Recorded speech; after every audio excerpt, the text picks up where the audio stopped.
Have you ever been scrolling through Board Game Geek, looking at the top 100, you click on a game, you're gonna buy it, and then you see the price tag, and you think, maybe next paycheck. Today we're gonna be ranking all of Grandpa Beck's games because you can find them for $26.99 or under on Amazon. If you don't know what Grandpa Beck games are, you'll probably recognize some of these brightly colored boxes. These games are amazing, and the story behind them is actually pretty cool too. It's awesome. So him and his wife were basically in a financial pinch, and they needed to come up with a new way to earn some extra cash. And so they decided to take up game design. They started out with making Grandpa Beck's Game of Golf. I believe that's the title he had, or it's Grandpa Beck's Golf. But anyway, he started out with that, and then later at a youth church group, he discovered a game like Cover Your Assets, and he decided, you know what, I needed to put my spin on it and make it for the rest of the world. So he takes those two games and he takes them to go basically to a toy fair to try to sell them to vendors. And what happens at the toy fair is because he packaged them well together, they picked him up. But it didn't happen for a long time. He got passed upon and passed upon, but then someone came along and picked him up. Right? I think he only took... No, he took both. And it was because they packaged them similarly that it made it a brand statement that they picked it up. Because at first, because if you read the article, golf has become like, it had like a couple renditions of it. And then basically before they're going to go to Toy Fair, he's like, I think we should change it again. And his wife was like, that's a lot of money. He's like, I know, but I think we should. And so they decided to change it. And because they changed it, that's literally like one of the reasons the vendor came up and said, these games look good together. It's a brand.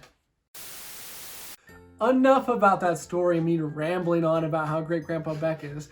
But we're going to move on to our first game. And how we're going to rank these games, it's not about if they're good or bad. They're great games. We're ranking them on how likely we are to pull them out. So we're going to start with Mutts about... Wait. Nuts about Mutts. It's a little bit of a... tongue twister? Yeah, I guess that's what it's called. But this game is basically like Uno, but has a little spin on it. It has a little spin on it. Basically, there's like a third suit on the cards. Because like on Uno, there's two suits, right? Numbers and colors. This has like numbers, colors, and pictures. So it's like... Breeds of dogs. Breeds of dogs. Which, it's good. It has a couple of extra rules. But if I'm being honest personally... I think I'd rather play my spin on Uno, which we did a video about. Again, plug, go click on that, wherever that link is, and go check it out. Okay, our rules to Uno are actually fire. They're good stuff. Anyway, Nuts About Mutts is fun. It's fun. I think it'd be cute for like little kids. Yeah, for little kids. The artwork is really cute, and it's easy to see, I feel like, rather than it's colors enticing. And stuff. So, yeah, it's good.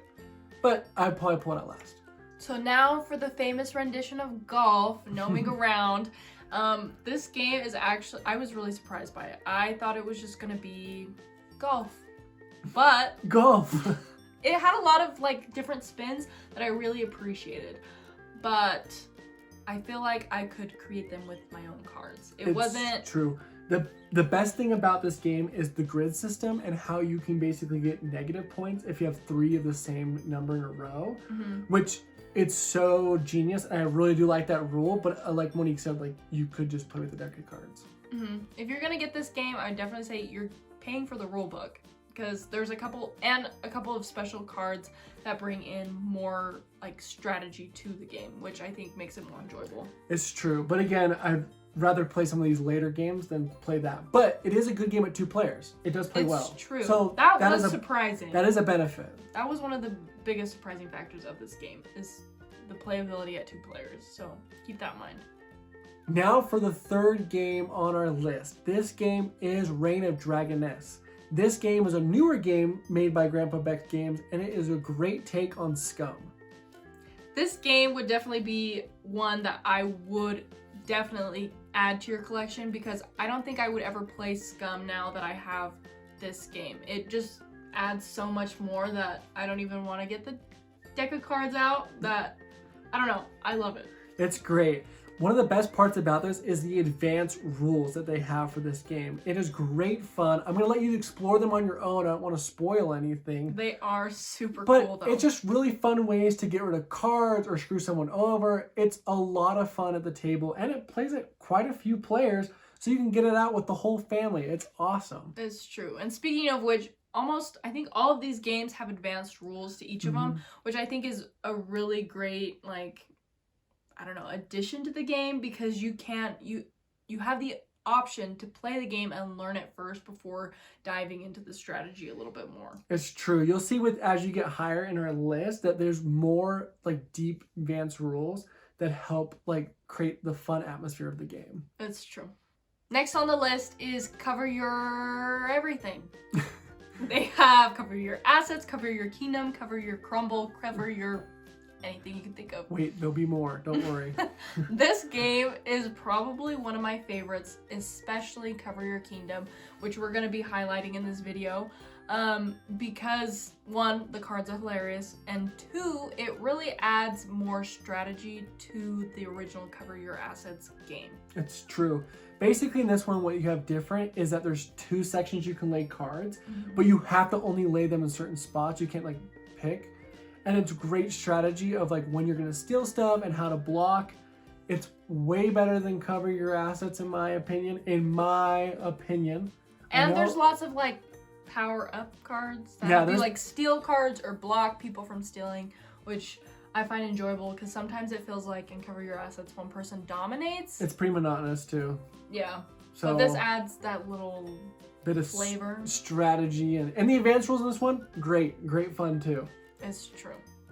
The next game on the list is the Bears and the Bees. But before we burrow down into this next game, you should go check out the links to Amazon down below. It helps support the channel. You don't have to buy the games. Go buy whatever else you want on Amazon. But buy the games. They're pretty cool. And if you're missing them, shame on you. Shame on you. You should go get them. Especially these last 3 peak Grandpa Beck games. Now, Bears and the Bees. Now let's get into it. So this game is really fun. It's kind of like a tile card laying game. It's kind of like Calico, kind of like a Soul. It's a mosaic laying game. I'm pretty sure that's what the term is. It's true. Maybe I just made that up, but I'm pretty sure it's what it is.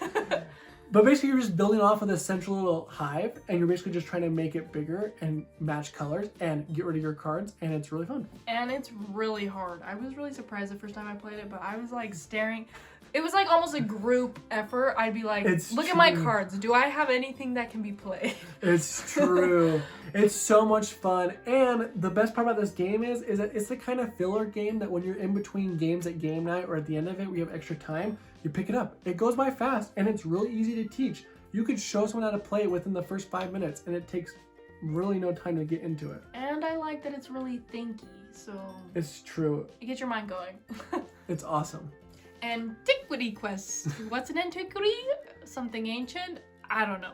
But this game rocks. It's super cool. It's basically like, what's it called? Hand and Foot. Hand and Foot. But there's like more suits. There's more suits than like a regular deck of cards that you play with. And also this game basically has like advanced rules and other ways to earn points, which I really like. They have the options of precious stones / metals that treasures that if you can combine them, they're worth a lot of points. But if you don't, it's worth nothing. I love that part. One of my favorite parts about this game is the reference card, which makes it really nice with playing with new players because it teaches them the strategy. You can look at the card and you kind of know what to do, and it helps them along in the game. So like more advanced players don't dominate, and I really like that aspect. It's true. And you can flip over the card for more rules of how to earn points. It's true, if you like reading. If you like reading, because you're gonna probably forget and you have to read it over and over and over and over like we did. It's true, but this one is definitely number 2 on our list. We pull this one out all the time. It's really awesome because you can play it up to 8 players, and it's great at that player count. Great at 8, great at 6, great at 4. I think we've only played it. I think we played like 6 or more people every time. Yeah. It's really fun, and like the other thing also is it does take a lot more time than probably the rest of the games. It's true. We probably spend more closer to the 45-minute mark on the box limit, or maybe even more depending on how depending slow if the new people players are slow. or if they're new. Or if they're new and slow. New and slow, I guess. But yes, so just so you know, it does take more time, but it's still fun. The last game we have to say, which is our most likely to pull out, is Skulking.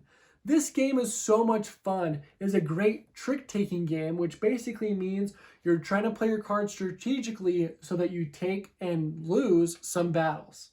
It is a great game, and honestly, it's probably the best one in my opinion. I think it's great. The one thing I have with it is it took me forever to learn. Oh. I was so confused of if you wanted to win or if you didn't want to win, and it just didn't make any sense to me. But once you get it down, it is super fun. But you want to make sure you have an app to score your points or else you get confused. Yes, and the app I have doesn't exist anymore, so I'll try to find one that exists. Or you can buy Trevin's phone for a little sum of $5,000. Yeah, that would be great. It has the good app on it, and you can buy my phone, I guess. Apparently, that's going on the market. But basically, this game is really fun. I like the cards they have, and they've added some new ones and newer versions. So if you don't have the new version, either go find the rules for those new cards or go buy the new version. Because they make more chaos and more fun in the game, and I freaking love it, and it's awesome sauce. But also, the other thing I also love about this game is that it's really great at all player counts. I've had a lot of fun playing it at 3 players, and I've had a freaking fun time playing it at 8 players. And it doesn't take very long, I feel like. It goes pretty fast. Yeah. And it's really fun, and everyone, honestly, when you get the score at the very end, it's kind of a shock because no one really realized where they're at. True, it's true. So overall, all of these games are absolutely wonderful, and Grandpa Beck and his team have done such a great job at producing them and just giving us good games to play and to buy when we're in a pinch.